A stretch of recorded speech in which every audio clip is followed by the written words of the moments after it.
Kulomqulu leliqembu libheke ukusebenza ngokubambisana namazwe ase-Afrika kanye naphesheya kwezilwandle. Leliqembu kulindeleke ukuthi lenze imigomo yokusebenza kwalo ihambisane nezinkinga ezikhungethe umhlaba njengamanje, okubalwa kuzo impi phakathi kwe-Ukraine neRussia.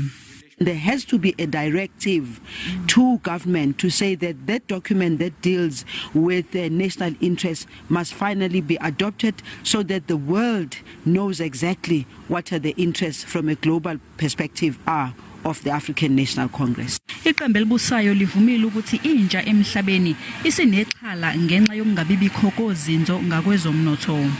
Key is economic diplomacy. And key is how do we use international relations to build our economy?